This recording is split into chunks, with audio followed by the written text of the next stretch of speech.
Part 13. Hindi pa makapagdesisyon si Zia dahil sa emosyong nararamdaman. Hanggang sa hinawakan ni Louie ang kamay niya. Babalik ako sa Manila para ayusin to ngayon. Pipigilan kong kumalat pang lalo ang post at impact ng negative comment. Nagbaba ng tingin si Zia. Ilang sandali pa ay mapait na ngumiti. Para saan pat kumalat na rin naman. Kaya sige nga, Louie, paano mo susolusyonan ito? Naikuyom ni Louie ang dalawang kamay at nagpa siyang umalis para ayusin kaagad ang gulo. Ang ginawang ito ni Bea ay hindi lang basta makakaapekto sa pamilya Cruz. Dahil maging ang pamilya niya ay damay sa kalokohan nito. Kapag hindi kaagad nag-awan ng paraan ay siguradong babagsak ang stock ng kumpanya ngayong araw. Nang nasa tapat na ng pintuan ng theater ay lumingon si Louie at tiningnan ang asawa. Saka tuluyang umalis. Si Zia na nasa stage, sa ilalim ng maliwanag na ilaw ay parang mawawasak sa sobrang sakit ng nararamdaman. Maya-maya ay bumulong siya, sapat para marinig ng person in charge, "Pwede niyo ba akong iwan sandali?" Naintindihan naman nito ang sitwasyon at pumayag. "Sige, ma'am. Ipapaklear ko ang buong lugar, magstay lang po kayo hanggat kailan niyo gusto at mamaya pa naman pong 6 magsasara ang lugar." Umusal lang ng pasasalamat si Zia. Matapos makaalis ng lahat ay inayos niya ang violin at tinugtog ang paboritong kanta ng yumaong ina. Nothing's Gonna Change My Love For You by George Benson. Natatandaan niya noong bata pa, sa tuwing patutulugan ay yayakapin siya ng ina at kakantahan hanggang sa tuluyan siyang makatulog. Hanggang sa napigtas ang string ng violin dahil sa marahas niyang pagpapatugtog. Lumupaypay ang kamay niyang may hawak sa violin. Sa tagal niyang nakatayo at tulala ay sa kanya naisip ang tawagan ng ama. Nakatatlong ring pa bago tuluyang sagutin ni Arturo ang tawag. Purong katahimikan lang ang mariring sa linya. Walang nagsasalita. Kaya sa palagay ni Zia ay alam na rin ng kanyang ama ang nangyayari. May kung anong bamara sa lalamunan ni Zia nang magsalita siya, "Sorry." Tahimik pa rin si Arturo sa kabilang linya. At nang magsalita ay mahihimagan ang lungkot sa boses, "Zia, sa totoo lang, hindi ko talaga gusto ang ideya na magsakripisyo ka para sa kalayaan ng kapatid mo. Nakikita ko ang pagtitiis maging paghihirap mo at pati ako ay nasasaktan na rin, anak." Napupuno na ng luha ang mga mata ni Zia. Dahan-dahan ay napaupo siya sa sahig ng stage habang hawak ang cellphone. Masakit. Sobra siyang nasasaktan. Hindi naging dahilan ng pagbagsak ng pamilya nila ang pagkakakulong ni Chris. Ngunit nang sandaling tumapak si Bea sa garden ng ina ay doon nawasak ang lahat. Kung hindi niya lang sana minahal noon si Louie ay baka walang ganitong nangyayari sa kanilang pamilya. Nakakainsulto ito para sa kanyang magulang. Nanatili si Zia sa theater hanggang sa dumilim. Matapos umalis sa lugar ay hindi muna siya bumalik sa hotel at nagpa siyang maglakad-lakad muna sa paligid. Lumubog na ang araw at ang kalangitan ay nagkukulay pula. Lakad lang ng lakad si Zia sa kahabaan ng kalye habang ang karamihan sa mga tao ay abala sa pag-uwi sa kanya-kanyang tirahan. Maging ang hindi mawala-walang ingay ng traffic. Hindi na alam ni Zia kung saan siya nakarating. Basta madilim na ang langit at nagkikislapan ang mga bituin. Ilang sandali pa ay naupo siya sa stall na nasa labas ng convenience store. Tiningnan niya ang social media at wala na ang post, maging ang account ni Bea. Kahit nabura na ang lahat. The damage has been done. Pag-uusapan at pag-uusapan pa rin ng mga tao ang kontrobersyal na post. 6:00 ng umaga naisipan ni Zia na bumalik sa hotel. Paglabas niya sa elevator ay napansin na kaagad niya sa corridor si Louie. Nakasandal sa pader habang nakatitig sa pinto ng kwarto niya. Paglapit ay sakalang lumingon si Louie sa gawin niya. Nagtagpo ang tingin nilang dalawa at tila parang tumigil ang oras ng mga sandaling iyon. "Saan ka galing? Buong gabi kitang hinanap," ani Louie sa namamaos na boses. Naglakad ng mabagal si Zia saka binuksan ang pinto ng kwarto. "Louie, bumalik ka ba rito para pag-usapan ang divorce natin?" Kalmado niyang tanong o tamang sabihing walang kabuhay-buhay. "Hindi ko iniisip ang bagay na yan, Zia. Hindi kahit na kailan." Tinanggal ang suot na high heels dahil sa nagpapaltos na ang paa. Nang maubad ay sakalang naging komportable ang pakiramdam ni Zia. "Pero hinayaan mo si Bea na mag-wedding pictorial sa garden ng yumao kong ina. Kahit na never naging masaya ang pagsasama natin, sana man lang ay nirespeto niyo siya." Louie, dahil sa kahibangan mo riyan sa babae mo. Tuluyan nang nawala ng tiwala sa'yo si Papa. May tumulong luha sa mga mata ni Zia, ngunit pinigilan niya pa ring malyak at manghina sa harap nito, kaya sumandal siya sa pader bilang suporta. Louie, di ba lagi mong sinasabi na gusto mong magsimula ulit tayo? Kahit na hindi mo naman ako gusto. Sadyang gusto mo lang itama ang mga nagawa mong mali sa'kin noon. Dahil sarili mo lang ang iniisip mo, ganoon kang klaseng tao. Babawi ka na nga lang sa mga kasalanan mo, palpak pa. Oo, may pera ka't kayang bilhin ang mga bagay na gusto ko, pero hindi iyon ang mahalaga sa'kin.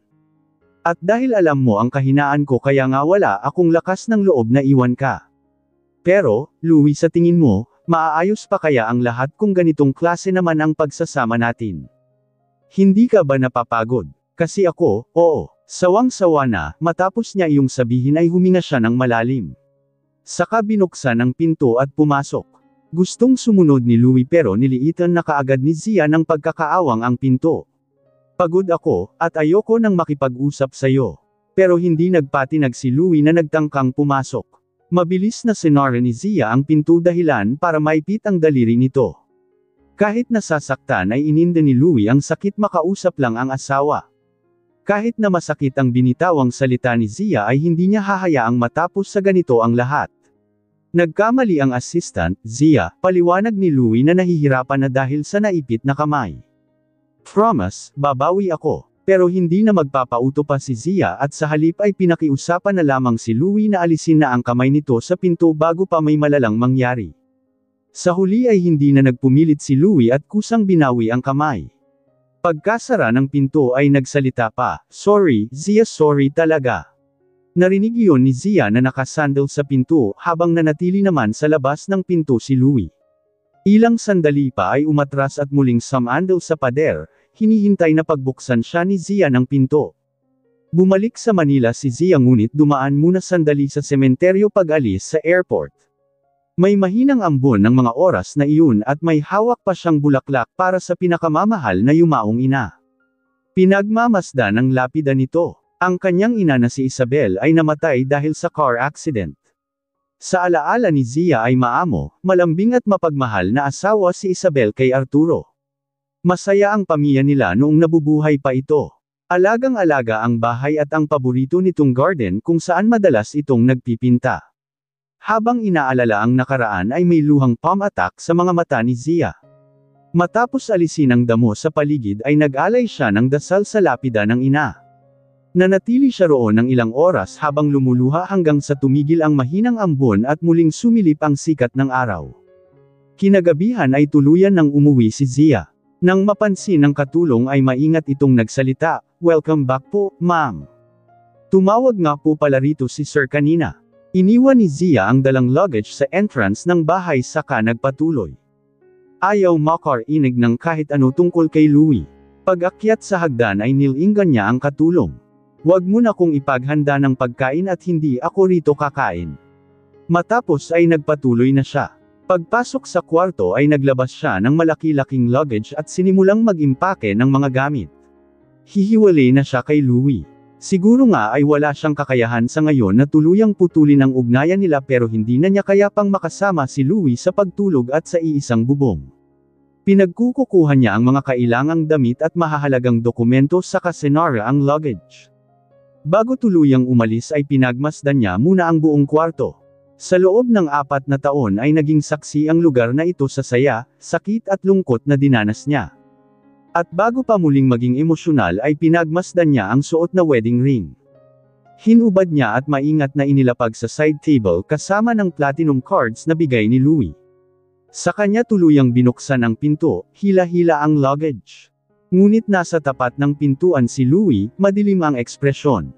Agad nabaling ang tingin sa luggage habang inaalis ang pagkakabuhol ng necktie. "Kababalik mo lang pero aalis ka na naman. Business trip, sang lugar." "I'm moving out," mahinang tugon ni Zia. Ang nahubad na kurbata ay pinaikot sa kamay, saka tuluyang pumasok sa kwarto si Louie. "You want to live separately? Bakit di ka na lang mag-file ng divorce, or hindi mo kaya?" Hamon pa ni Louie. Napasandal si Zia sa pader ng ikulong ni Louie habang nakatitig ng malalim sa asawa. Nasolve na ang problema at ipaparenovate ko pa ang bahay nyo. Lahat ng tinapakan, inupuan o ginalaw na kamit ni Bea ay ipapalinis ko rin. Kaya ano pa tong inaarte mo? Kung gusto mo talagang umalis, okay, bahala ka. Habang nagsasalita si Louie ay unti-unti niyang ipinupulupot sa kamay ni Zia ang necktie na parang naglalaro lang. Hindi naman agad napuna ni Zia dahil nakatitig at nakikipagsukatan ng tingin dito. Hanggang sa naging malamig at matalim ang tingin ni Louie. It seems that you've made up your mind and still want to leave. Paano na si Chris? Gusto mo bang makipag-negotiate? Kahit sobra-sobra na yung ibinigay ko sa'yo. Ang kaso ng kapatid mo maging ang tulong na ibinigay ko sa pamilya mo, wala na lang ba yon? Tandang padamdam. Sa madaling salita, binili ko na buong pagkatao mo kaya ano pa bang kulang, Zia at bakit gustong-gusto mong lumayo't pahirapan ako ng ganito? Tandang padamdam panipik. Nang inag ang labi ni Zia at tuluyang hindi na kontrol ang emosyon. Bago damapo sa pisngi ni Louie ang pinakawalang sampal ay napigilan na nito ang kamay niya. Matapos ay hinayla siya patungo sa kama na animo ay isang bagay kung ihagis lang. Sumugod at hinawakan ni Louie ang mukha ng asawa sa kahinalikan. Nagpumiglas si Zia ngunit hindi siya nito hinayaang makawala. Ilang sandali pa ay sa pilitan ng hinuhubad ni Louie ang suot na damit ng asawa. Hindi kita pakakawalan, ani Louie sa pagitan ng halik. Sumaboy ang mahabang buhok ni Zia sa kama. Gusot at kulang na lang ay mapunit ang damit niya pang itaas habang underwear na lamang ang suot niya sa ibaba. Hanggang sa sumigaw siya ng pagkalakas-lakas para marindi si Louie. Umipekto naman at nagtakip ito ng tenga. Wag na wag mo kong pupwersahin kung ayaw mong sumigaw ulit ako't sabihing nire-rape mo ko. Tingnan ko lang kung anong mangyayari sa'yo lalo na sa kumpanya. Subukan mo lang, Louie at sinisiguro ko sa iyong pag-uusapan ng lahat ang pamilya ninyo, banta ni Zia. Napatiimbagang si Louie ngunit kalaunan ay napangisi rin. Ang lakas na ng loob mo ngayon, eh. Sinong nagturo sa iyo para maging ganito katapang? Hindi sumagot si Zia at nagsukatan lang sila ng tingin hanggang sa si Louie na mismo ang kusang sumuko at lumayo. Okay, I'll let you go. Pero hindi tayo magdi-divorce, tandaan mo yan, saad ni Louie. Bahagya namang kumalma si Zia saka bumangon ngunit nanginginig ang tuhod niya dahil sa takot at pagtaas ng emosyon. Maya-maya ay tuluyang umalis si Louie at nagtungo sa study room. Doon naglabas ng sama ng loob, nagpakalunod sa sigarilyo. Natatandaan ang araw na iniwan sila ng ama. Gabi rin yung tulad ng oras na iyon. May dalang malites si Wilbert at paalis ng bahay habang si Lucia ay nagmamakaawa. Ngunit sa huli ay tinuloy pa rin ni Wilbert ang pag-alis. Masiyadong nabulag sa pag-ibig ng dati nitong karelasyon at kinalimutan ng tuluyan ang kanyang mag-ina. Malinaw pa rin sa alaala ni Louie ang gabing iyon habang bumubuhos ang malakas na ulan kasabay ng pag-iyak ng batang siya. Sa paglipas ng maraming taon ay napapaisip si Louie na kung alam noon ng kanyang ama na nasaksihan niya ang lahat, aalis pa kaya ito? Ilang sandali pa ay tumayo siya at sumilip sa bintana. Eksaktong nasa labas si Zia, nakangiting kausap ang katulong sa katuluyang umalis gaya ng ginawa ng kanyang ama noon. Kahit ilang minuto na ang lumipas ay naroon pa rin sa bintana si Louie hanggang kumatok ang katulong para sabihing nakahanda na ang hapunan. Kumain ba si Zia, pagdating niya kanina? Hindi po, sir, dumiretso lang po siya sa kwarto. Hindi ako nagugutom, tugon ni Louie. Pagkaalis ng katulong ay saka siya bumalik sa kwarto. Napansing naroon sa side table ang mga binigay niyang cards maging ang wedding ring ni Zia. Umalis ang asawa ng ganoon na lang. Zia wants to live separately pero kay Louie ay tila wala ring pinagkaiba sa tunay na hiwalayan. Napabuntong hininga si Louie habang iniisip na nagawa naman nitong magtiis ng maraming taon bakit ngayon pa sumusuko. Dahil ba nakakadiri na siya para kay Zia? Na buong akala nito ay may relasyon talaga sila ni Bea na ilang beses na niyang inililinaw.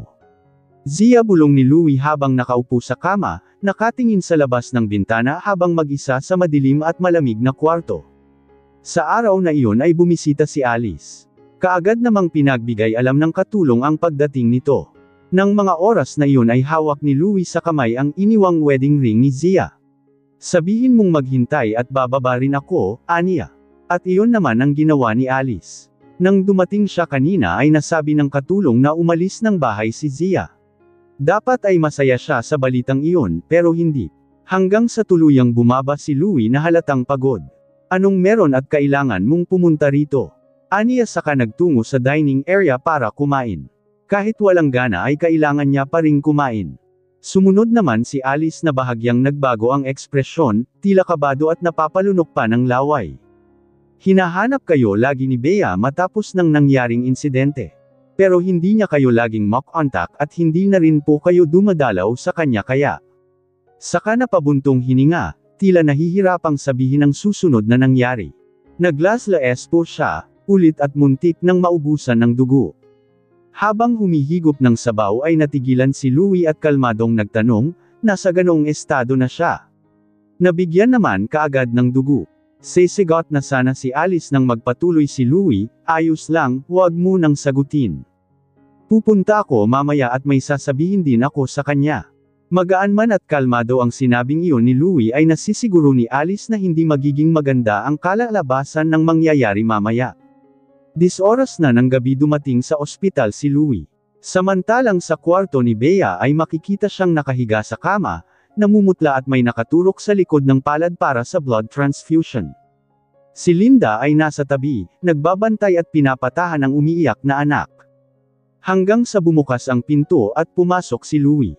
Wearing a classic black and white suit. Kasama si Alice ay inutusan itong dalhin muna sa labas si Linda at may kailangan lang silang pag-usapan ni Bea. Sumunod naman si Linda kahit nag-aalala pa rin sa anak. Pagkasara ng pinto ay sandaling binalot ng katahimikan ang buong kwarto. Si Bea na nangangayayat na at mariin ang hawak sa kumot habang kabadong nakatingin kay Louie. Hindi ko naman sinasadya yun lahat, Louie. Nagandahan lang ako sa garden dahil naging masaya ang alaala ko sa lugar na iyon noong bata pa ako, paliwanag niya habang may luha sa mga mata. Those were Zia's childhood memories. Garden yon ng yumao niyang ina. Matapos ay naghagis ng litrato sa kama, sa harap ni Bea. Ang magulang mo ay dating nagtatrabaho sa pamilya Cruz. Kaya alam kong sinadya mong doon kumuha ng pictures para kay Zia. Para galitin siya at iwan ako. Pagkatapos pakakasalan kita, ganoon ba? Sa nanginginig na labi ay muling nagpaliwanag si Bea, hindi. Pero ayaw nang makinig ni Louie dahil tuluyan nang naubos ang awa niya para rito. Matapos ay lumapit sa bintana at napagmasdan ng puno sa labas. Nagpunta ako para linawin sa iyo ang dalawang bagay. First, hindi kita papakasalan, never. Second, kapag bumiti na ang lagay mo'y ipapadala kaagad kita sa abroad at wag na tayong magkita kahit na kailan. Kapag inulit mo ang insidenteng to, pasensyahan na lang. Nasa bingit na ng kamatayan ang buhay mo kaya isipin mo naman ang magulang mong may iwan. Natigilan si Bea sa sinabi ni Louie. Hindi makapaniwalang totretuhan siya ng ganito. Nakalimutan mo na bang ako ang dahilan kung bakit ka nagising? Di ba nga't pinag-iisipan mong pakasalan ako? Aniya sa namamulat na boses. Si Zia lang at wala nang iba. Napagtanto naman ni Bea na talagang mas matimbang si Zia kaysa sa kanya at hindi niya iyon matanggap. Nagwala siyang bigla. Marahas niyang inalis ang nakakabit sa kamay at tumulo ang dugo mula sa blood transfusion. Kung hindi dahil kay Lucia ay ako dapat ang pinakasalan mo. Hiyaw ni Bea. Sa tingin mo si Zia lang ang kawawa rito.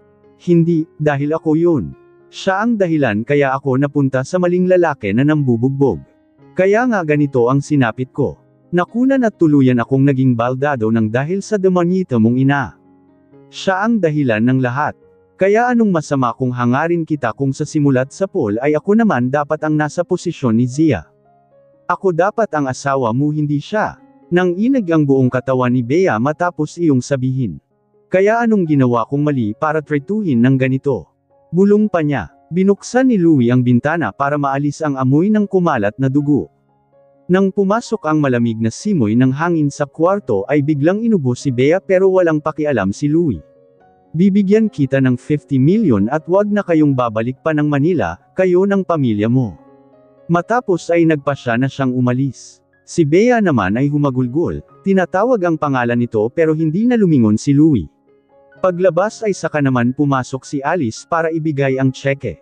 Bakit niya ako ginaganito? Tanong ni Bea na nahihirapan ng huminga dahil sa pag-iyak. Hindi balak ni Alice sumagot pero dahil nakakaawa ang itsura ni Bea ay nagsalita siya, Sa loob ng 4 na taon ay minahal siya ng wagas ni Zia kahit ni minsan ay hindi naman niya ito pinahalagahan. Sa tingin ko'y tuluyan ng lamambot ang puso niya. Matalino ka, Bea, kaya tanggapin mo tong pera at umalis ka. Bigyan mo ng magandang buhay ang magulang mo. Matapos ay lumabas na at napabuntong hininga nang wala na roon si Louie. Sa paglabas sa ospital ay napansin ni Louie ang isang pamilyar na itim na kotseng nakaparada. Bahagyang nakababa ang bintana kaya nakita niyang nasa loob ang ina. Nagkatinginan ang mag-ina hanggang sa tuluyan ng lapitan ni Louie ang sasakyan at pumasok sa loob, katabi ang ina. Hindi pa ba sapat ang ginawa mo kay Zia at maging si Bea ay nagawa mong idamay? Ginagawa mo ba to para konsensyahin ako? Dahil ba naaalala mo si Daddy sakin? Hindi mo nakuha ang puso niya'y ganoon din ang gagawin mo sakin. Imi, ni minsan ba ay nagkaroon ako ng puwang dyan sa puso mo? What are you talking about? Feelings are the most useless things. Saad ni Lucia. Alam kong natutuwa ka kay Zia but don't love her, masasaktan ka lang gaya ko. Too late, saad ni Louie. Nang umalis siya sa bahay ay saka ko lang na-realize kung anong halaga niya. Parang ikaw lang, iminong umalis si Daddy. Louie. Hiyaw ni Lucia na nanggagalaiti sa galit. Wag na wag mong ipapaalala sa akin ang araw na iyon. Sa halip na makipagtalo ay binuksan ni Louie ang pinto ng sasakyan at saka lumabas. Naglakad siya palayo habang umiihip ang malamig na simoy ng hangin. Dinukot niya sa bulsa ang pakete at nanigarilyo. Habang nililipad ng hangin ang usok ay parang unti-unti rin siyang naglalaho na parang usok. Gaya ng kabataang hindi niya nagawang enjoyin dahil kailangan niyang mag-mature kaagad at sumabay sa malupit na mundo. Kung naging normal kaya siya at nagpakita ng kahinaan, ano kaya ang mangyayaring kaibahan? Kinabukasan, patungo na sana si Louie sa kumpanya nang sabihan siya ng katulong na may nagpuntang staff mula sa repair shop at may binigay na package. Kasalukuyang inaayos ni Louie ang botwan sa manggas ng suot na damit saka nagtanong, nasaan na? Binigay ng katulong ang kailangan ni Louie saka siya bumalik sa kwarto at maingat na binuksan. Sa loob ay ang diary ni Zia na naibalik na sa dati, kung matatawag ng ganoon dahil gaya ng sinabi ng may-ari ng repair shop. Mapalitan man ang papel pero ang mahahalagang bagay na nakasulat ay hindi na. Kalahati ng diary ay naroon pa rin ang madamdamin at nakakatuwang salita na isinulat ni Zia. Habang ang kalahati ay purong papel na lamang, blanko. Marahang humaplos ang kamay niya sa sulat. Hindi maipagkakaila ang pagmamahal sa kanya noon ni Zia. Nang magsawa ay maingat niyang binalik sa drawer ang diary. Ilang araw ang lumipas nang muling magkita ang mag-asawa sa isang social gathering. Si Zia, kasama si Joshua ang ilang kilalang personalidad at negosyante na interesado sa classical music for solicit sponsorship, kabilang na sa naanyayahan ay si Louie. Dahil hindi maiiwasan ay kailangan uminom at makihalubilo sa guest si Zia, ilang baso pa lang ang nauubos ay nakaramdam na ng pagkahilo. Nagtungo siya sa restroom para pakalmayan ang sarili pero hindi pa rin komportable na sira ang gabi niya. Ang ibang guest ay alam nang naghiwalay sila ni Louie kaya sino pa ang maglalakas loob na mag-invest sa classical concert. Katok sa bukas na pinto ng restroom ang kanyang narinig. Pagtingin sa salamin ay nakita niya ang refleksyon ni Louie sa hamba ng pintuan. Nagtagpo ang tingin nila ngunit umiwas din siya ng tingin matapos wala sa sariling napuri ang gwapo nitong itsura na mas lalo pang lumakas ang dating dahil sa suot nitong suit. Mabilisan siyang naghugas ng kamay at saka sana ito lalagpasan nang bigla siyang hinawakan ni Louie sa kamay. Sabay kabig kaya nagkalapit ang kanilang katawan na animo ay magkayakap. Bitawan mo ko, ani Zia nang makabawi sa Beatrice. Pero hindi bumitaw si Louie na ibinaba ang tingin sa suot nitong damit. Champagne-colored silk shirt and black straight skirt. Kumunot ang noo niya. Bakit ganito ang suot mo sa ganitong event? Ano naman sa'yo ngayon? Hiwalay na tayo, ani Zia sa kamarahas na binawi ang kamay sabay talikod. Mag-asawa pa rin tayo kahit na hindi na tayo nagsasama. Saka, ikaw lang naman ang may gusto ng ganitong setup hindi ako. Hindi na nagkomento si Zia saka muling nagtangkang lumabas ng restroom at lampasan si Louie. Pina-repair ko nga pala ang diary mo at ilang wedding pictures natin. Kaya bumalik ka na, Zia, pahabol pa ni Louie. Iya, bumalik ka na sakin.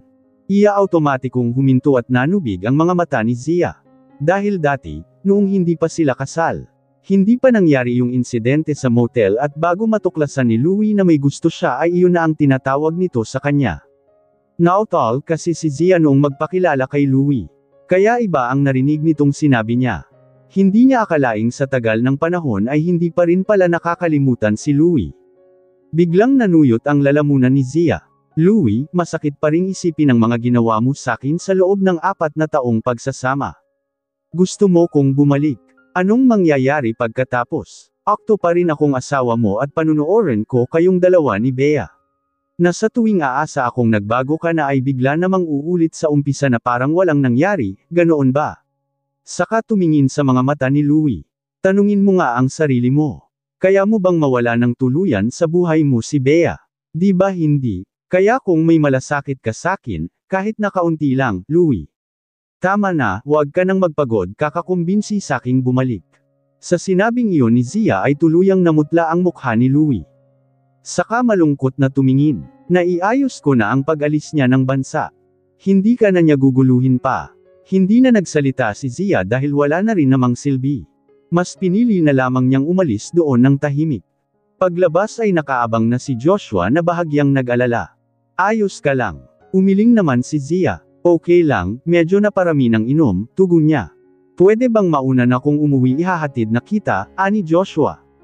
Alam ni Zia na hindi ito pwedeng umalis at may kailangan pagawin sa loob ng venue. Wag na, paano ka magdadrive kung marami ka ring nainom? Magtataksi na lang ako kaya bumalik ka na roon sa loob. Hindi na rin nagpumilit si Joshua at ngumiti na lamang. Okay, ingat ka sa pag-uwi. Matapos ay tuluyan ng nagpaalam ang dalawa sa isa't isa. Naglakad naman si Zia sa tabi ng kalsada para mag-abang ng taxi. May mga dumadaan pero lahat may pasahero na kaya kalahating oras din siyang naghintay hanggang sa tuluyang makasakay. Walang kahit ideya na sa parking lot ng venue ay nakaparada ang isang sasakyan. Sakay mismo si Louie na pinapanood si Zia na nag-aabang ng masasakyan. Gusto niya itong lapitan pero nagpigil siya at nakontento na lamang maghintay na makaalis ito. Habang iniisip kung ganitong buhay ba talaga ang gusto ni Zia. Iyong nagko-commute sa pampublikong transportation na madalas maipit sa traffic. Iyong ngumingiti sa mga tao at nakikipag-inuman kahit minamata na ng karamihan. Talaga bang sasaya si Zia nang wala siya? Napasandal sa kinauupuan si Louie. Ilang sandali pa ay tinawagan si Alice, check the funding gap of Mr. Samuel. At saka ipadala mo kay Zia ang sasakyan niya. Yes, sir. Kinaumagahan, sa opisina ay abala si Louie sa pag-review ng ilang dokumento nang kumatok si Alice saka pumasok para ibigay ang list of schedule. Ito nga po pala ang preliminary venue map ng concerts ni Mr. Samuel next year. May kaunting pagbabago sa schedule dahil nag-back out ang ilang nag-invest. At ayaw naman pong tanggapin ni Ma'am Zia ang susi ng kotse, pinapabalik niya ang sasakyan sa inyo. Kung, kayo po kaya ang kumumbinsi sa kanya ng personal. Suhestyon ni Alice. Matapos ay nilapag ang susi sa table saka umalis. Napatingin naman si Louie sa susi at sumagi sa isip ang gabing pinanood niya si Zia na mag-isang naghihintay ng masasakyan sa loob ng kalahating oras. Tuluyan siyang napatayo at pinagmasdan ang tanawin sa labas ng building. Namimiss niya si Zia. Maya-maya ay naisip ang tawagan ngunit bago pa kumonekta ay binabarin niya agad. Hindi niya alam kung anong sasabihin at baka ang galit na boses lang ng asawa ang marinig sa kabilang linya. Pagkatapos ng trabaho ay nagpunta siya sa apartment para ibigay ang susi ng kotse. Pagdating ay nakita niyang may nakaparadang puting kotse sa labas, nakababaw ang bintana kaya nakikita ni Louie kung sino ang sakay sa loob. Si Zia na nakangiti kay Patrick. Sa nakikitang tuwa sa mukha ng asawa ay napapaisip si Louie kung talaga bang kaibigan lang ang turing ni Zia sa doktor. Biglang damiin ang hawak ni Louie sa manibela. At nang yumandar ang puting kotse para umalis ay sinalubong niya ito. Dahilan para muntik nang magkabungguan ang dalawang sasakyan habang nakatitig si Louie sa mukha ng asawa. Gulat ding nakatingin si Zia ng mga sandaling iyon kay Louie. Ilang sandali pa ay tumatawag na ito sa cellphone. May kaba pa rin sa dibdib si Zia nang sagutin ang tawag at bumungad kaagad sa kanya ang galit na boses ni Louie sa kabilang linya, "Get out of the car." Huminahon at kinakalma ni Zia ang sarili ng sumagot, "Louie, ilang beses ko bang ipapaalala sa iyong hiwalay na tayo? Kung ano o sino man ang kasama ko ay wala ka ng pakialam doon. Kakain lang ako sa labas kung gusto mo ng matinong rason kung bakit ko kasama si Patrick ngayon. Hindi ko pwedeng baliwalain ang mga kaibigan kong nag-aayang makipag-bonding ng dahil sa'yo. Sigurado kang kaibigan lang siya. Alam mong may gusto ang Patrick na, yan sa'yo, Zia. So what? May gusto rin naman si Bea sa'yo pero umiwas ka ba? Hindi naman, di ba? Saad ni Zia at pagkatapos ay binabaan ito ng tawag. Through the windshield, ay napansin ni Louie na naluluha ang asawa. Bakit? Anong dahilan? Si Bea na naman ba? Hanggang sa tinapakan ni Patrick ang accelerator, wala nang pakialam kung tuluyang magkagitgitan ang dalawang sasakyan. Lumikha ng nakakarinding tunog ang dalawang kotse. At dahil ayaw magpatalo ni Louie ay hindi siya nagpaubaya. Ngunit naisip niya ring nasa sasakyan si Zia at natatakot siyang masaktan ito sa ginagawa nilang dalawa ni Patrick. Sa huli ay tuluyan niyang inatros ang kotse at hinayaan ang mga itong makaalis sa lugar.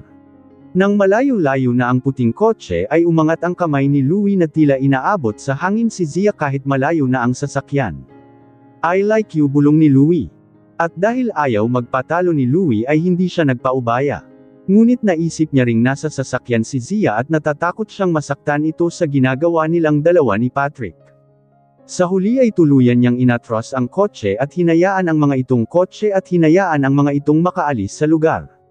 Nang malayo-layo na ang puting kotse ay umangat ang kamay ni Louie na tila inaabot sa hangin si Zia kahit malayo na ang sasakyan. I like you, bulong ni Louie. Samantalang si Zia ay napasandal naman sa kinauupuan, tulala at naluluha. Napalingon naman si Patrick at napansin ang ekspresyon nito. You want him to give another chance. He rarely cares for others, aniya daw kilala niya si Louie.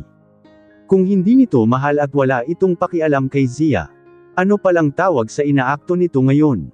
Huminto ang puting kotse sa tapat ng gate kung saan nakatira si Faye, ina ni Patrick. Kaarawan nito ngayon at kanina ay nagkaroon ng kaunting handa. Ngunit ngayong dinner ay sila-sila na lamang tatlo ang magsi-celebrate. Happy birthday po, Tita Faye, bati ni Zia na nagbigay pa ng maliit na regalo. Mabuti at nakarating ka. Sabay yakap ni Faye dahil ilang taon silang hindi nagkita ni Zia. Ang laki-laki mo na't namana mo pa ang kagandahan mo kay Isabel. Napangiti naman si Zia at matapos ay tinulungan si Faye na maghanda ng kakainin nila sa gabing iyon. Habang si naman Patrick ay abala sa binabasang academic research.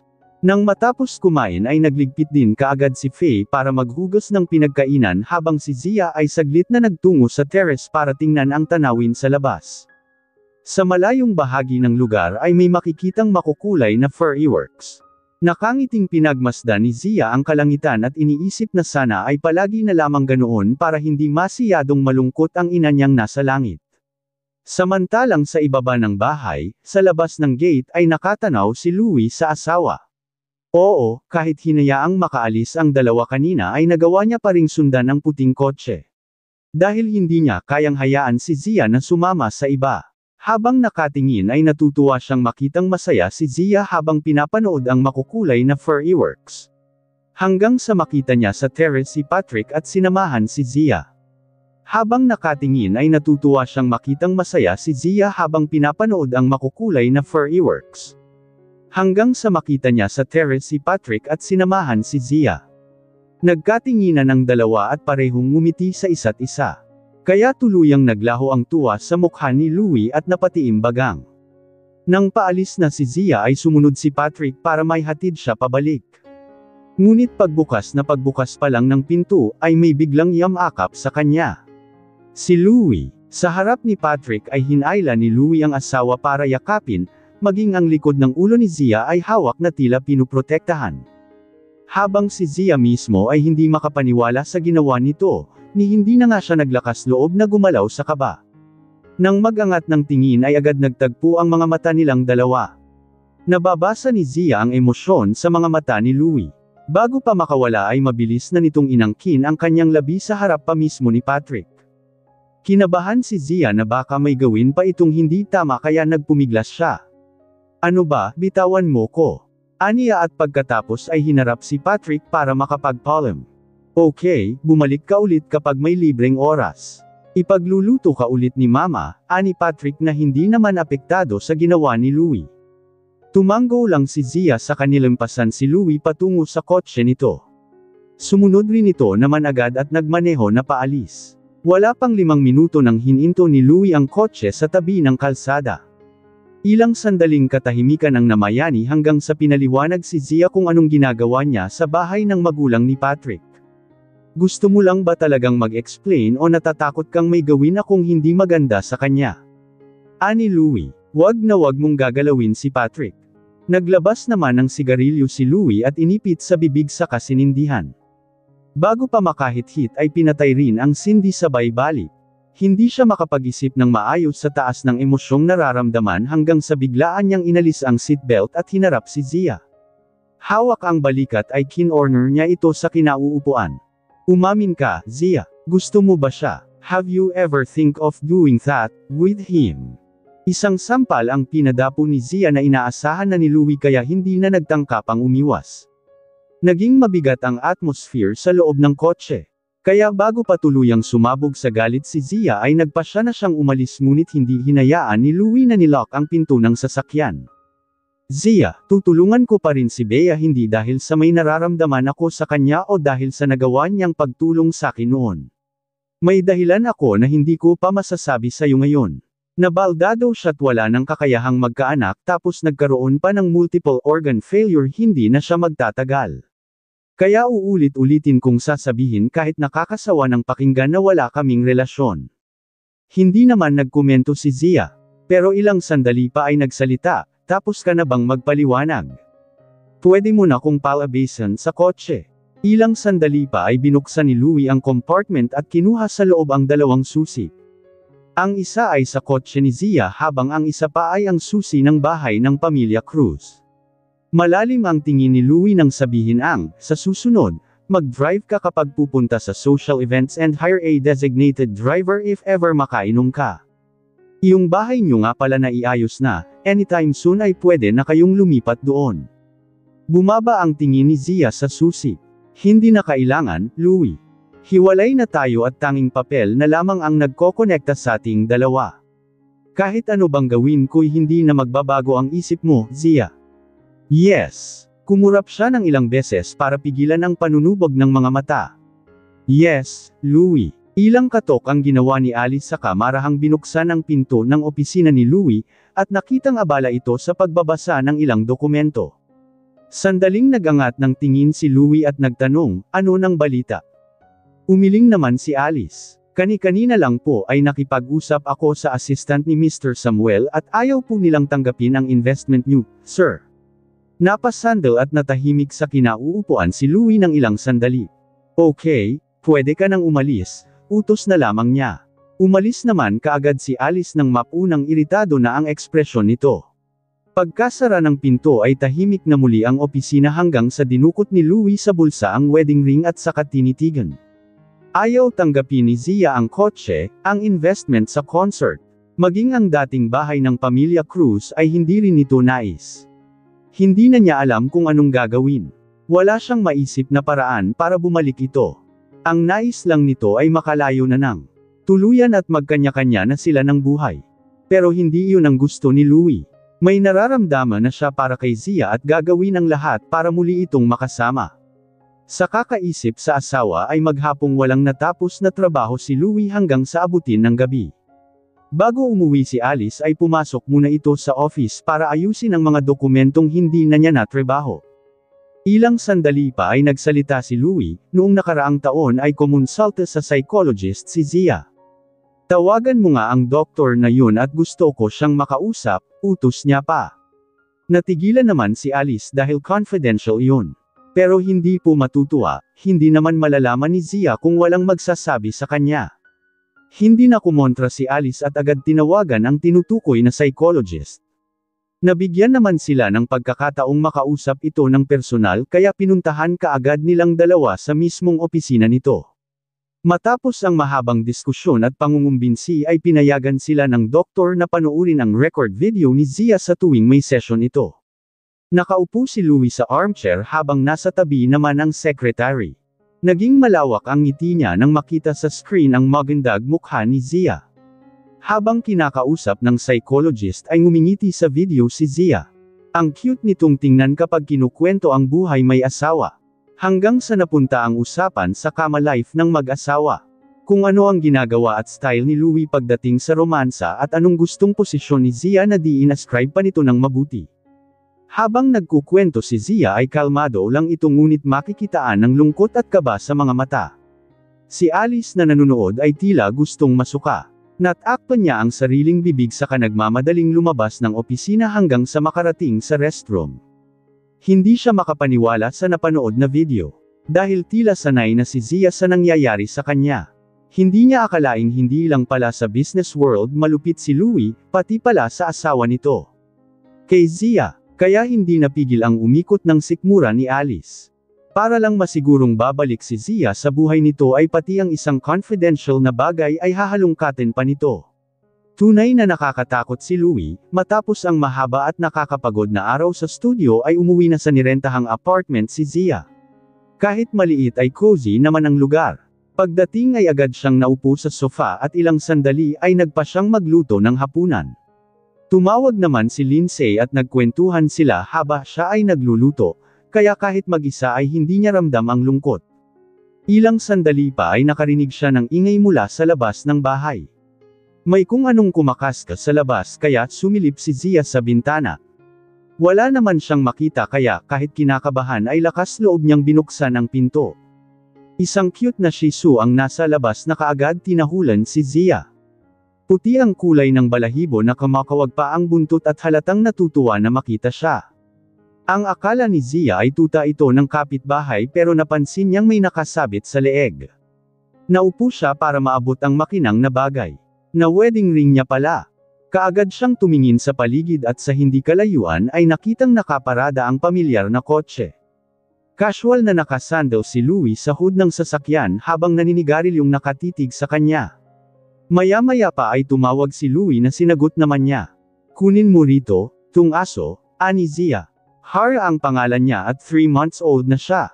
Naalala kung gusto mo ng aso, ang cute niya, di ba? Tugon naman ni Louie sa kabilang linya. Bago pa makapagsalita si Zia ay binaba na ni Louie ang tawag sa kasumakay sa kotse at umalis. Sinundan ng tingin ni Zia ang papalayong sasakyan hanggang sa mapatingin sa tuta na gustong magpabuhat sa kanya. Kahit gusto niyang magkaroon ng tuta at nako-cute-an ay hindi niya gustong mag-alaga ngayon. Kaya dali-dali niyang in-off ang kalan, hinubad ang apron saka pumara ng taxi bitbit ang Shih Tzu para ibalik kay Louie. Nang makarating sa bahay ay nabigla ang ilang katulong nang makita siya. Ma'am Zia, bumalik na kayo. Si Sir po ba? Nasa taas po. Dumiretso naman si Zia sa kwarto at naabutan si Louie na nasa sofa, nagbabasa ng magazine. Naka-bathrobe at halatang kagagaling lang sa pagligo. Nagustuhan mo ba? Ani Louie. Maingat na nilapag ni Zia ang tuta. Maghanap ka ng ibang mag-aalaga sa kanya, wag ako. Saka ito, sabay lapag ng wedding ring sa table. Hindi ko to kailangan. Kinuha naman ni Louie ang tuta na bahagyang kumahol, tila umaangal at gustong kumawala. Napatitig si Zia dahil nagtatangka ang tuta na lumapit sa kanya pero hindi siya nagpaapekto. Aalis na ko. Ngunit bago pa man makalabas ng pinto ay hinayla na kaagad siya ni Louie. Nagkalapit ang katawan nilang dalawa. Ano ba? Bitawan mo nga ako, saad ni Zia. Baka nakakalimutan mong tapos na tayo. First, asawa pa rin kita. Hindi pa tayo divorce, baliwalang wika ni Louie. Umiwas ng tingin si Zia at nagpupumilit na makawala sa hawak nito. Would you like to be her mother? Nanlisik ang mga matang tumingin si Zia. Sa emosyong nararamdaman ngayon ay tuluyan niyang hindi napigilan ang luhang pamatak sa mga mata. Nagbaba naman ng ulo si Louie para pantayan ang mukha ng asawa saka pinahiran ang luha sa pisngi nito. Iniwas ni Zia ang mukha saka binawi ang braso sabay tulak kay Louie. Nang makawala ay dali-daling lumabas ng kwarto. Naiwan si Louie roon na nakatitig sa bukas na pinto. Ilang sandali pa ay may nagtungo na katulong upang ipaalam na umalis na ng bahay si Zia. Tumunganga lang si Louie, hindi makikitaan ng kahit anong reaksyon sa mukha. Maya-maya pa ay inutusan ng katulong na ipahatid si Zia sa driver at delikado na itong umuwi ng mag-isa. Sumunod naman sa utos ang katulong saka umalis. Samantalang nakalabas na ng gate ni Zia na mabilis ang lakad. Paulit-ulit na naririnig sa utak ang sinabi kanina ni Louie. Would you like to be her mother? Ang sarap pakinggan pero mas nasaktan siya kaysa matuwa. Ang kagustuhan na maging isang ina ay isa na lamang pangarap na hindi na niya gugustuhin pang matupad. Nakauwi si Zia sa inuupahang apartment at nang balikan ang kaninang nilulutong pritong tilapia ay inahan lang niya sa kawali sa katinakpan. Matapos ay nagtungo siya sa kwarto, hindi na nag-abalang buksan ang ilaw saka naupo sa sahig habang nakasandal sa kama. Nakayakap sa tuhod ng muli niyang binalikan ang alaala ng nakaraan. Noong mga panahong patay na patay siya kay Louie at walang ibang iniisip kundi ang makasal dito. Magkaroon ng 2 anak o kahit ilan pang nais nito at mag-alaga ng aso. Ang binitawang salita kanina ni Louie, na nagtatanog kung nais niya bang mag-alaga ng aso ay parang patalim na humihiwa sa puso niya. Sa loob ng mahabang panahon ay pinangarap niyang makasama si Louie habang buhay. Pero hindi pala lahat ng pangarap, saya ang maibibigay. Nang magsawa sa kwarto ay lumabas si Zia sa apartment at naupo sa labas. Buong gabi siyang naroon, pinagmamasdan ng bituin sa langit. Napapatulala pa nga siya madalas hanggang sa makaramdam ng panunuyot ng lalamunan. Kaya napagpasyahan na niyang pumasok sa loob. Nang mga oras aniyon ay malapit ng mag-alas 6 ng umaga kaya nagtataka siya dahil maagang nag-iingay ang cellphone. Sino kaya ang tumatawag sa kanya ng ganoon kaga? Kinuha niya ang cellphone na naiwan pala sa sahig ng kwarto. At nakitang tumatawag ang ina. Bahagyang naubo si Zia at makailang beses na lumunok. Hello, ma, napatawag kayo. Aniya sa namamaos na boses. Hindi ka na ba busy? Gusto ko lang tanungin kung makakauwi ka ba rito at namimiss ka na namin, saad ni Maricar sa kabamulong. Ang totoo, hindi man halata pero nag-aalala si Arturo sa'yo, anak. Sandaling katahimikan ang namayani sa linya hanggang sa mapagpasyahan ni Zia na bisitahin ang magulang. Pupunta po ako riyan, hintayin niyo, kuni Papa, ma. Matapos ang tawag ay mabilisan siyang nag-half bath. Wala siyang tulog kaya kailangan niya pang mag-apply ng make-up para itago ang nangingitim niyang eye bags. Pagkatapos ay 2 oras ang naging biyahe makarating sa kasalukuyang tinitirhan ng magulang. Dahil matapos ng nangyaring insidente na ginawa ni Bea ay umalis ang mag-asawa sa apartment na binigay ni Louie. Lumipat sa kalapit na probinsya sina Maricar at Arturo kaya halos magtatanghali na ring nakarating si Zia. Nakapagluto naman kaagad si Maricar kaya sabay-sabay na silang kumaing 3. Kumain ka lang ng kumain, Zia at alam kong napagod ka sa mahabang biyahe, saad ni Maricar. Maya-maya pa ay nilapag ni Arturo ang hawak na kutsara at tinidor. Ang balita ko'y umalis ka na raw sa bahay niyo ni Louie at tumitira sa isang maliit na apartment. Tanong ni Arturo sa anak. Nagbaba naman ng tingin si Zia saka tumango. Mabigat ang pinakawalang buntong hininga ni Arturo. Sa kabila ng nararamdaman ay malumanay na nagsalita, kahit ano pang maging desisyon mo, Zia ay hindi ka namin sisisihin. Suportado kita sa lahat ng hakbang na gagawin mo, tandaan mo, yan. Nanatiling nakatungo si Zia, hindi kayang magangat ng tingin at nanunubog na ang kanyang mga mata dahil sa emosyong nararamdaman. Nakahatola naman si Maricar na malapit sa pwesto ng anak kaya agad siyang nagiba ng usapan, malapit na ang classical concert, baka sa susunod na buwan ay makita natin si Zia na mag-perform, aniya sa asawa. Tumango naman si Arturo at tuluyang kinalimutan ang nakaraang insidente sa katahimik na kumain. Kinagabihan, habang nasa kusina para sa hapunan ay tinawag ni Maricar ang atensyon ng anak. Lumapit naman si Zia at nagtanong, bakit, ma? Dahil malapit sa bintana si Maricar ay tumuro ito sa labas sa pamamagitan ng pagmuso. Mukhang nasa labas si Louie. Bakit hindi mo kausapin at kanina ko pa napapansin? Malapit na tayong kumain at ayokong makita siya ni Arturo, paniguradong magagalit na naman iyon. Sumilip naman si Zia sa bintana para tingnan kung nasa labas nga ba si Louie. At naroon nga ang kotse nito. Kumilos kaagad si Zia at kumuha ng payong dahil umaambo ng mga oras na iyon. Paglabas niya ng bahay ay biglang bumukas ang pinto ng sasakyan at lumabas si Louie bitbit ang tuta. Kaagad nagtagpo ang tingin nila ng asawa. Si Zia rin naman ang unang umiwas at kumuha ng payong para maharap ito. Hindi pa man nakakalapit ng husto ay tumatahol na ang tuta. Anong ginagawa mo rito? Aniya matapos lapitan si Louie. Nababasa na ang tuta at naaawa siya kaya pinayungan na niya kasama ang nagbitbit. Napangiti naman si Louie na inakalang nag-aalala para sa kanya si Zia. Hinaplos-haplos niya ang balahibo ng tuta dahil kahol pa rin ito ng kahol. Gusto mo kay mommy? Ani Louie, tukoy kay Zia. Pwede ba, tigilan mo na nga tong kalokohan mo, Louie. Umalis na kayo at lumalakas na ang ambon. Napangiti lang uli si Louie. Wala namang masama kung gustuhin kong maging daddy. Naiirita na si Zia kaya mas lalong sumama ang kanyang tingin. Huwag na tayong maglokohan dito, pwede ba? Kung gusto mong maglaro ng bahay-bahayan, maghanap ka ng ibang mommy, huwag ako. Dahil hindi ko kayang makipaglaro sa'yo, di ko kayang sikmurain. Kaya umalis ka na kung ayaw mong sugulin ni Papa, galit pa rin siya hanggang ngayon. Matapos ay saka nagpa siyang bumalik na sa loob ng bahay. Sandali lang, Zia. Sabay harang para ibigay ang isang dokumento. Nasa loob ng envelope ang date ng trials ni Chris. Kinuha naman ni Zia at mahigpit pang niyakap ang naturang envelope. Pagkatapos ng trial, itutuloy mo na rin ba ang pakikipag-divorce sakin? Tanong ni Louie. Hindi sumagot si Zia pero iyon naman talaga ang gusto niya. Kapag nagkaroon siya ng pagkakataon ay kakausapin niya si Torres para tulungan siyang mag-file ng case sa Taiwan kung saan sila nagpakasal ni Louie. Nagsama tayo ng matagal, Zia. Naging maganda rin naman ang samahan natin kahit papaano, hindi mo ba naiisip na subukan ulit? Isang chance pa, Zia.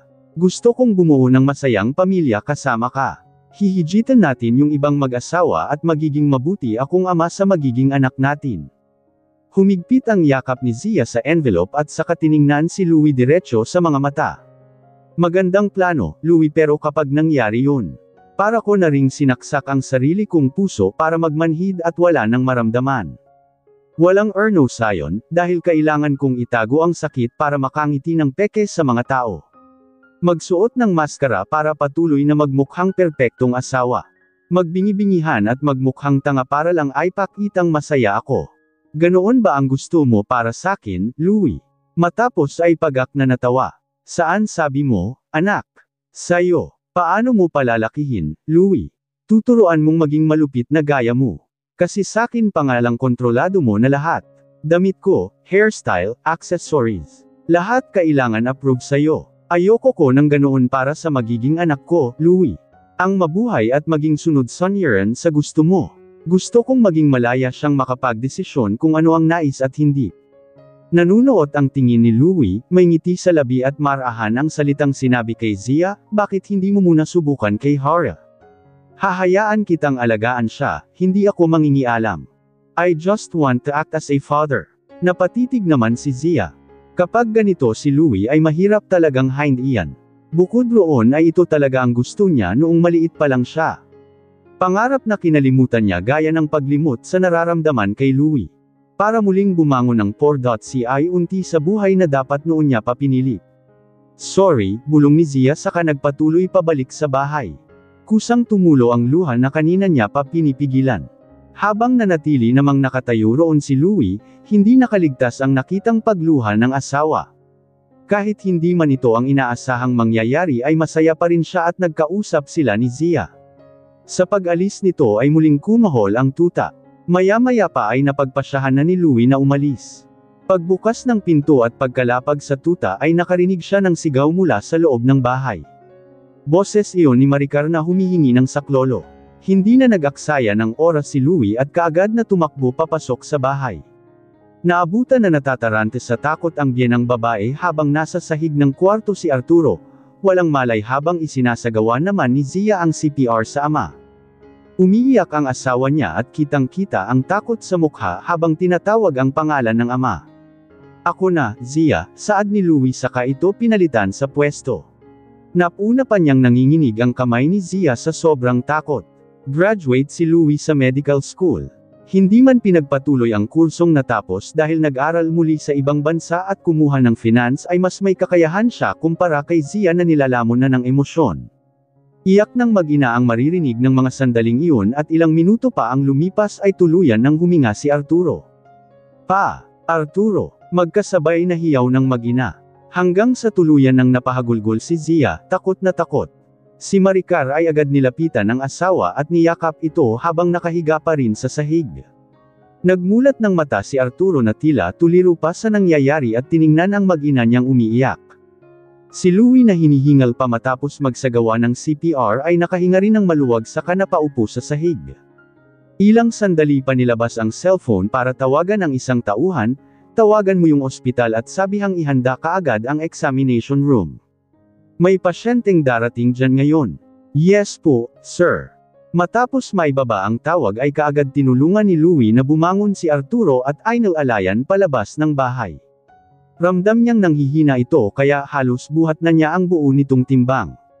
Ma, pakialalayan lang po sa likod si Papa, saad ni Louie dahil para talagang matutamba si Arturo. Pagkatapos ay sinabihan si Zia na mauna na sa loob ng kotse. At iyon naman ang ginawa nito na kinuha pa ang tuta at niyakap. Matapos maipasok sa sasakyan si Arturo ay mabilis na lumipat sa driver seat si Louie para magmaneho papunta sa ospital. Dahil sa maagap na pag-rescue kay Arturo at sa magagaling na medical team na nirequest ni Louie ay magiging agaran ang pagbuti ng kalagayan nito. Gabi na ng mga oras na iyon at nasa tabi ng kama si Zia nagbabantay ng lapitan ni Maricar. Anak, umuwi ka na muna sa atin at magpahinga. Ako nang bahala kay Arturo. Umiling naman si Zia na ayaw iwan ang ama. Dito lang po ako, ma, magbabantay kay Papa. Eksakto namang kapapasok lang ni Louie sa pinto at may dalang pagkain para sa lahat. Ma, kumain po muna kayo at dadalhin ko muna si Zia sa kabilang kwarto para makapagpahinga, aniya matapos marinig ang pag-uusap ng dalawa. Muli namang nagpasalamat si Maricar para sa nagawang tulong ni Louie. Wala po yun, ma. Pamilya ko na rin po kayo, magalang na saad ni Louie. Matapos ay nilapitan si Zia para dalhin sa kabilang kwarto na hindi na yumangal at kusang sumama. Sa katabing kwarto kung saan ay pinasadyang ibakante ni Louie para may mapaghingahan naman ang asawa sila dumiretso. Pagpasok ng dalawa sa kwarto ay tumigil si Zia sa paghakbang. Louie, wala akong maibibigay na kahit anong kabayaran sa ginawa mong pagtulong kay Papa. Alam kong hindi ka tumutulong nang walang nakukuhang kapalit. Napalingon naman si Louie na nagtatanggal ng pagkakabutones ng damit para sana maligo. Nakataas ang kilay niya kay Zia nang marinig ang sinabi nito. Sa ilalim ng maliwanag na ilaw ay tinitigan ni Louie ang asawa. Maya-maya pa ay naupo sa sofa at marahang napangiti. You really know me well. Sige nga, ano sa tingin mo ang gusto kong kapalit ng ginawa kong pagtulong? Nagbaba ng tingin si Zia, ilang sandali pa ay mabagal na hinubad ang suot na damit hanggang sa underwear na lamang ang naiwan. Nalantad ang makinis at maputing balat nito. Agad namang nag-iba ang ekspresyon ni Louie. Naging madilim at seryoso. Pagtulong. Nagbaba ng tingin si Zia. Ilang sandali pa ay mabagal na hinubad ang suot na damit hanggang sa panloob na lamang ang naiwan. Nalantad ang makinis at maputing balat nito. Agad namang nag-iba ang ekspresyon ni Louie. Naging madilim at seryoso. Sa maliit at namamaos na boses ay nagsalita si Zia, hindi ko alam kung ano ang gusto mo pero itong katawan ko lang ang kayang kong ibigay. Alam kong gusto mo ulit na mapalapit sakin, kunin ang loob ko't ang pamilya ko. Pero kung pagbabasehan ang nararamdaman ko ngayon, mas madali pang ibigay tong katawan ko kaysa muli kang gustuhin. Hahayaan kitang gawin ang gusto mo ngayong gabi para pagkatapos ay wala na kong utang na loob sa'yo. Sinabi iyon ni Zia na tila normal lang ang ganoong bagay para sa kanya ngunit ang totoo ay nahihiya siya. Pikit matang kinalimutan ang dignidad. Habang si Louie ay hindi napigil ang mapang-isi. Hindi dahil natutuwa siya sa desisyon ni Zia at sa mangyayari kundi dahil sa ipinapakitang ekspresyon nito. Namumula at hiyang-hiya sa kinatatayuan ng asawa at nangangati ang kamay niyang kurutin ang pisngi nito. Napatikim siya sa kanagseryoso, kung ito naman pala ang gusto mo'y ba't di ka humarap sakin nang makita ko naman ang malinaw ang katawan mo, tukso pa ni Louie. Naikuyong ni Zia ang dalawang kamay sa kalabag sa loob na humarap kay Louie at bahagya pang lumapit. Mula sa pagkakasandal ay napaupo si Louie na nakapatong ang siko sa dalawang tuhod habang magkasalikop ang mga kamay na nakalapat sa baba. Sinusuri ng maigi ang magandang tanawin sa kanyang harapan. Malagkit ang tingin sa namumulang mukha ni Zia. May hindi ka pa nahuhubad, aniya sabay hagod ng tingin sa buo nitong katawan. Biglang nagangat ng tingin si Zia at kabadong hinawakan ang balakang para ibaba ang suot na underwear, yung sapatos na suot mo, haborin mo saka ka lumapit sakin.